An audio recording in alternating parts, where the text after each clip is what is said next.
Good afternoon and welcome to our Friday afternoon finance masterclass. I'm going to give this one more go, fourth time lucky hopefully. Just shows I'm trying to do the technology on my own without Captain Sean today, and as you can see it's not been wildly successful.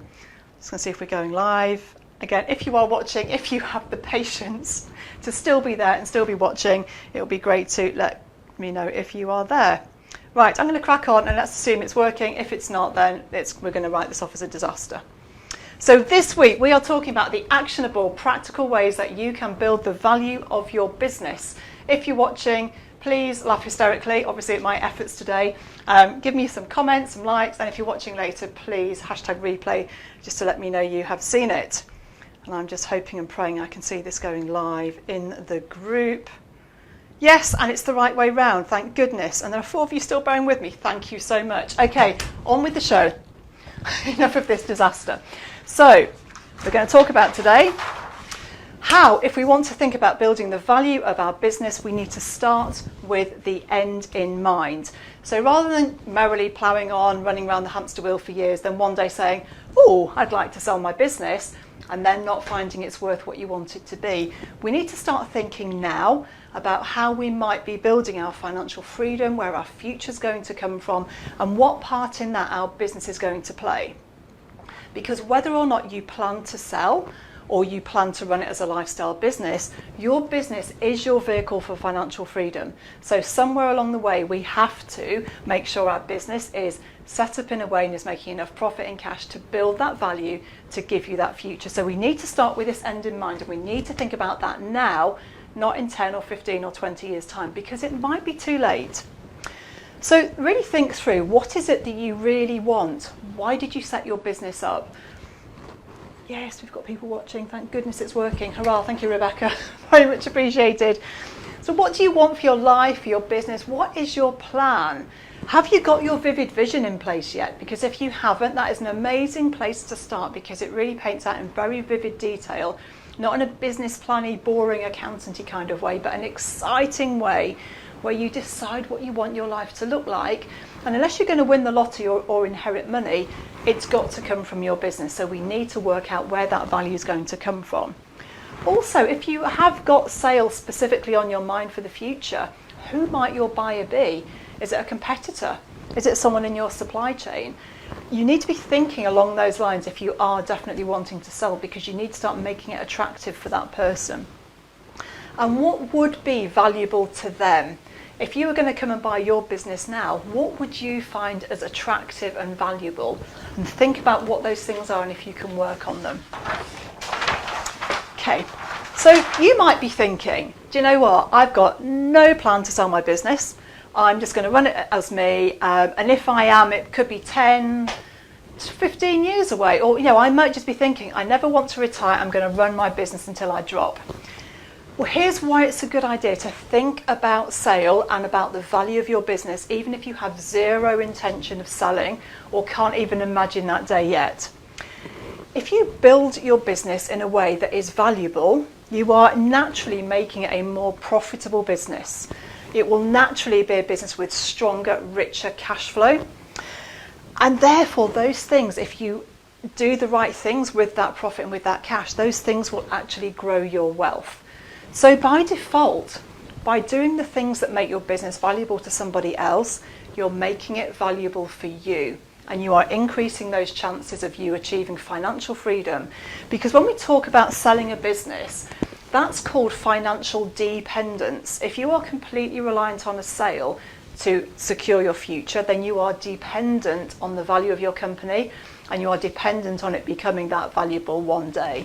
What I like to teach people is how to become financially independent, so using your profit and cash as you go to build your wealth. And really, any sale of a business should really be the icing on the cake. It shouldn't be the actual cake itself. Now, another great idea is because you may have a change in circumstances. So you might get ill, a member of your family might be ill, you may just fall completely out of love with your business, you might fall out with a business partner. I know, I've been there and done that. And the thing is, if you have a change in circumstances, if you've already built your business to be valuable, you may have that chance to say, do you know what? I could just sell this. or someone could take it over. Whereas if you don't build those things, so many people find they want to sell their business, maybe through a forced situation, and they are completely unable to, or it's worth almost nothing. And I don't want that for any of you guys. Now, the other thing is, you may get approached by a buyer completely out of the blue. And I've actually got 2 clients right now who've got this going on for them. Now, this potential purchaser's come along, and the problem is with that, we aren't ready. The business isn't yet worth enough money for it to be worth selling yet. We have too much work to do on the business. Now, that's just a factor of timing. You know, we're in that cycle where we're still in year 1, year 2 of building value.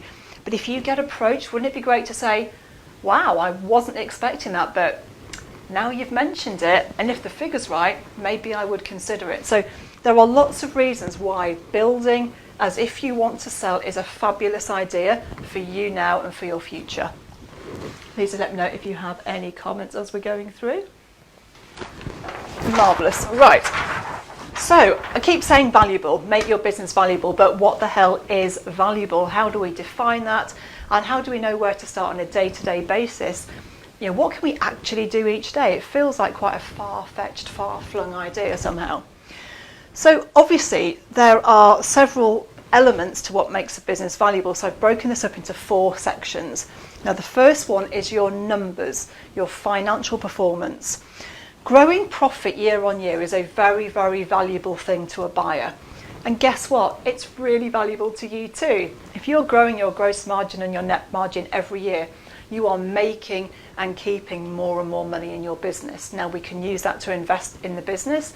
You can use that to invest in assets outside the business to grow your long-term wealth. And if you saw my blog yesterday, my video, that was all about talking about how we use our short-term riches, which are our profits, to create our long-term wealth. So clearly the more profit you're making, the more you can secure your future. Improving cash flow is something else a buyer is going to look for. And these are all things whereby, because they make you more valuable, they will increase your multiple when you come to sell. But they're also things by, if they are poor, if they are weak, they will be reasons to devalue you. And a buyer will always be looking for reasons to knock you down as far as they possibly can. So we want to build a business that's so strong, they've got nothing to devalue you on. And you need really solid financial information. Now that's, excuse me, the core of what I teach. Financial information isn't for the people, it's not for the accountant, it's not for the bank, it's not for a buyer. It is for you to run your business with every day, every week and every month. Because by honing in and managing those numbers, if you saw my Greg Wallace post this week, he said that his biggest reason why his £7.5 million business failed was because he didn't have this in place. He didn't see it coming, he didn't know what was going wrong in his business. And it isn't just to protect from things going wrong, it's to make sure we're fine-tuning and improving the cash and improving the profit all the time as we're going forward. So the next category of what makes a business valuable is around revenue and customers. So recurring revenue is one of the most valuable things you can have in your business that actively push up the multiple for what your business would be worth. It's because it's about predictability of income, and buyers love predictable income. What they don't want to see is random sales where we don't know what sales are going to be from one month to the next. We don't have any foresight into the future with pipeline, but that regularity of recurring income where we know what's going to come in. So subscription models, membership models, and it's becoming a very, very popular way to kind of make your business into some sort of membership or recurring model. So something to really think about if your business could do that. Contracted revenue is even more valuable, where you may have a 1 year or 2 year or 3 year contract with a supplier. That will really, really bump up the value of your business. Not possible for a lot of us, I know, but something to think about. You know, are you able to put your clients on longer term contracts? Diversified customers. Now by this I mean that no one customer should be any more than 10% of your total turnover. Now the reasons for that are, if you lost that one customer, no matter how safe you think they are, you can lose a customer. They have the potential to seriously damage your turnover and your profitability. So if you have any client over 10% of your turnover, that's something very immediate that you can go away and work on. And how to do that is a little bit more detailed. I'm going to do a separate session on that in the coming weeks because it's a particular issue for a lot of people. I'll just give you a couple of examples on that. I've had several clients in the past where they've had big contracts with clients. In fact, one client had a 3-year contract with a major global software provider, and they were 80% of our turnover. So I had been on my risk list for a long time saying we have to diversify away from this client. Now, even though we had a 3-year contract, 6 months into the second renewal, they just cancelled it. They were big. They said, we've got bigger lawyers than you. Sue us if you want to, but yeah, we're cancelling. And since then, we've had to really rebuild the revenue beneath that one client, and now we've got a much stronger, more valuable company because of it. So finding a way to diversify if you are reliant is incredibly important for you. Now, customer retention. A buyer is going to want to see that you have clients who come back and order from you and use you time and time again, rather than lots of one-off customers where you've got to spend a lot of money on marketing and acquisition to get them. I'm sure you know it's cheaper to get a customer to reorder than it is to get a new customer into your business. So again, we're talking about predictability of revenue streams, so what they like to see, and why wouldn't you as well, to know that you've got clients who reorder from you time and time again, rather than that constant scrabble for new business. New product capability. So this is something that buyers like to know, that you have the capacity and capability, that you've brought new products or services to market, and you've had that ability to innovate and actually get something into the market and being sold. And marketing that works. I talk about marketing such a lot. If you do not know how to bring customers into your business on a regular basis to achieve the sales figure you want, this is the number one most important thing that you need to focus on, because without marketing that works, you're going to have random income, which means random profit, random cash, and zero control over your financial future. It's so incredibly important, and I know it's not an easy one. If you're not a marketer, I mean, I've struggled with marketing for so long, and my only way around it's been I had to go and learn it. I have got to learn to become really good at marketing, because my future depends on it, and so does yours. So the third category is people and processes. So the worst thing you can do, I mean, for you anyway, and for a buyer, is for the business to be completely reliant on you as the owner. So you need to be thinking about how you get yourself out of the core of the business so that the day-to-day does not rely on you. So if you're a bit of a control freak, or you're thinking that no one can do it as well as you, and you want to sell your business, you have got to get over that. And you've got to find a way to extricate yourself from the core day-to-day running of the business. So thinking about who your core team are, who your management team need to be, because to sell a business you need a really strong management team. And in fact, the most elegant and lovely way to sell a business is to sell it to your management team through a management buyout. But again, that's a bit more of a detailed conversation. But I want you to be thinking about, is it all reliant on me? Do I think I'm the only one who can do this stuff? If so, you're making it very, very difficult for your business to be saleable. And also, what happens if you go on holiday or if you're ill? I know, you don't do those things because you can't.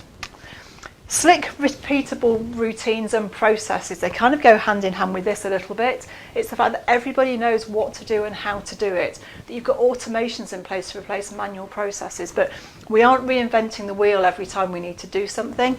We know how to do it, it's in a process, it's documented. Very important that it's documented if you want to sell. And employee retention. Buyers are not going to be happy if they see you've got a really high staff turnover, unhappy people, and that people don't stay with you long. So that's something, again, very practical that you can work on if you have employee retention as a problem in your business. And again, it kind of loops around here. Once they know that you want to hand over more stuff and you want to step aside from things a little, it really helps people to step up and feel more motivated and more empowered and do a better job, and that makes them happier.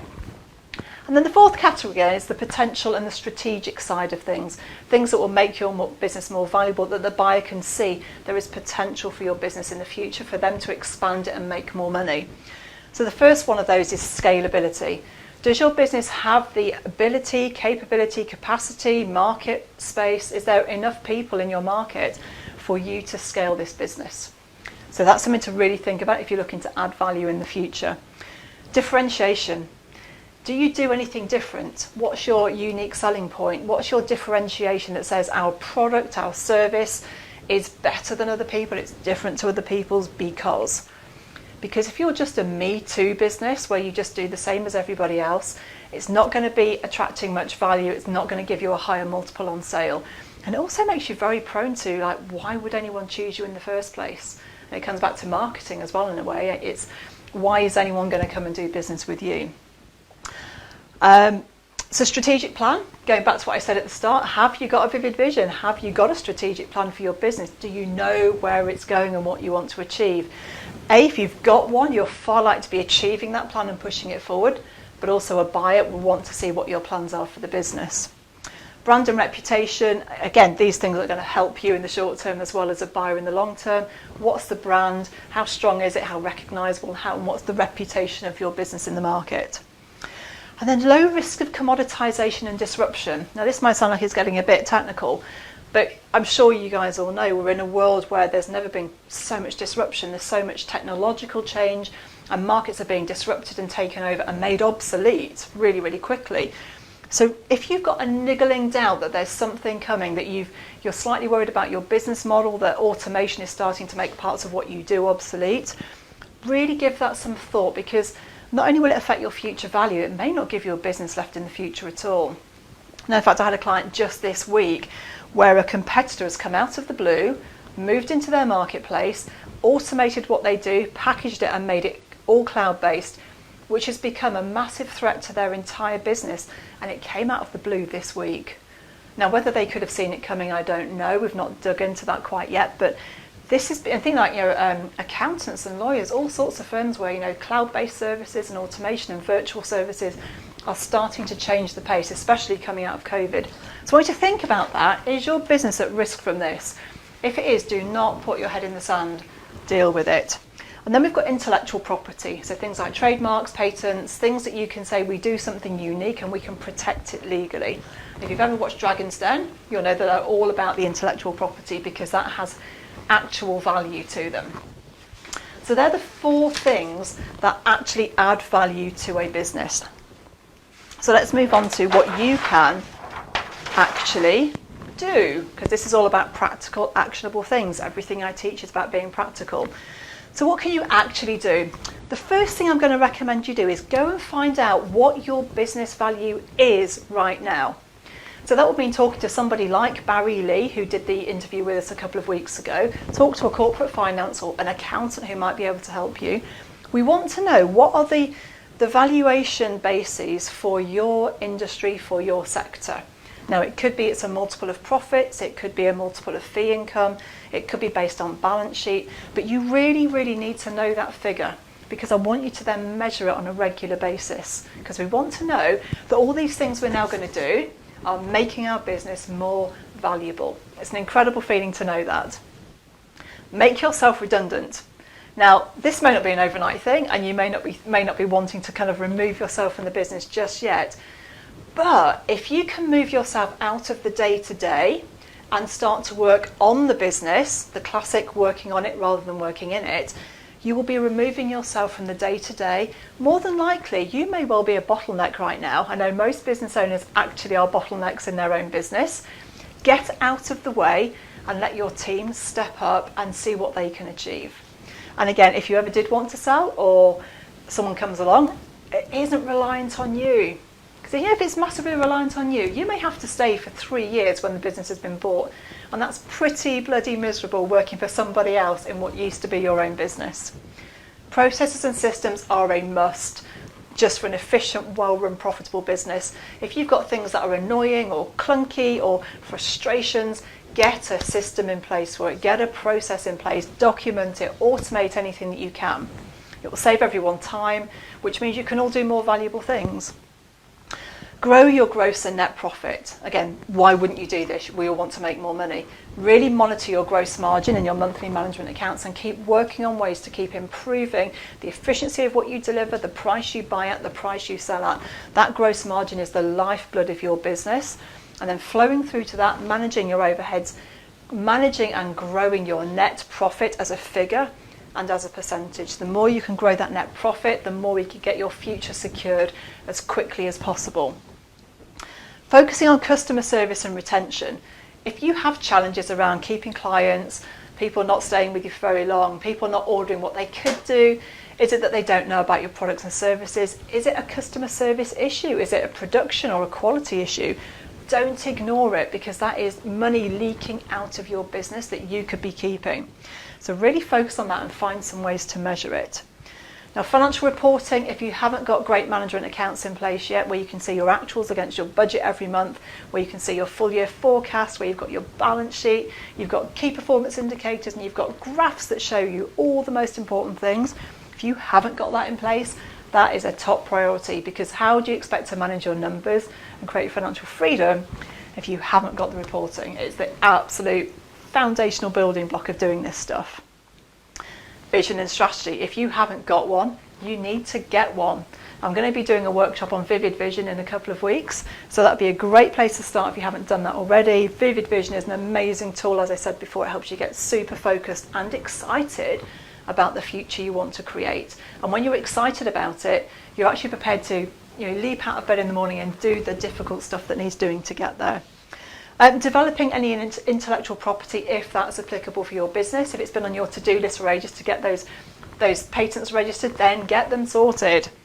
And then decide your value drivers. So once you know what your business is going to be, how it's going to be valued, what are the metrics that you can manage that will tell you if you are increasing that value? And one more thing I would add as well, if you have got any customer reliance, so you're reliant on one customer for your revenue, get that top of your action list to get them down. You've got to find more business to replace what they're doing. Because what tends to happen is big customers get bigger. They do more stuff with you and they want to do more stuff with you. And they quite like actually that they're one of your biggest customers. But it's very dangerous for you. So really think about getting that down if you are reliant on one customer. And then I want you to think about what you can measure, things that you should be measuring often. And by that I mean every month at least. Business value, find out what it's worth, how would it be valued, and then let's measure that every month so you can really see that progress. All of your financial information and key performance indicators, we need to be measuring that every single month without fail. Customer retention and reliance, so if we can measure what your top customer is as a percentage of turnover, measure that every month and find a way to manage your customer retention. It could be number of customers reordering, it could be looking at a lovely sales by month by customer report which drops out of 0 very easily. But measure that, because often you don't notice that a customer dropped off 3 months ago and stopped ordering. So we don't get to find out why they went, and then we've got to go and spend money on marketing to replace them. Measure team retention and happiness, depending how big your team is, of course. Look at measuring your staff turnover, and there are some really cool quarterly and monthly surveys that you can get online where they anonymously measure and people fill in some feedback forms, and it measures your team's happiness and their engagement, and really important for keeping people in the business and keeping them happy. I've got several clients who do this, and it's a completely invaluable tool for them. And then keep making progress towards your vision. Find again ways you can measure that progress. So it could be your profit, your turnover, your business value, how much cash you've got, what's going into your pension. But find tangible ways that you can really measure, am I achieving and progressing towards my vision? And then recurring revenue or contracted income. What ways can you find to increase your recurring revenue, to maybe put clients on some contract terms? So if you currently don't have, let's say if you work for someone every month and you don't have any contract in place, can you put a contract in place around that? And recurring revenue is the holy grail. So what recurring revenues? Can you shift your model to be any more recurring revenue? What can you do around there? Because it not only builds value, but it gives you more certainty of income every single month. So the conclusion really is to build the very best business you can. And it's not because we're thinking about selling it necessarily. I mean, it may well be that sale is on your mind for the next few years, and the timescale for getting ready for sale, just so you know, is 3 to 5 years to get your business ready and valuable enough. So don't think you can suddenly go, oh, it's 6 months away, I'll jump on that, because you're not going to get the price you're looking for. So I want you to think about building the very best business you can for now and for your future, whether that's through your pension, through your investments, or through selling. But do those things and you will create a much stronger business, and you're going to significantly increase your chances of building financial freedom. So let's take a quick look now and see if we have any questions coming in. So please do let me know any questions you have. Too late. Oh gosh. So really think through, what is it that you really want? Why Excuse me, I've got videos playing back. Any questions coming in? Stop. So please do let me know any questions you have. Oh gosh. Sorry, trying to watch on the iPad and read your questions is very challenging. Comments. So I can't read the comments and look at the video. I'm going to have to answer your comments afterwards, I'm afraid. Apologies for this technological disaster this week. I'll come back and answer your comments afterwards. Thank you for bearing with me. Thank you for watching. Hope that's been useful. And I will see you next week. Bye.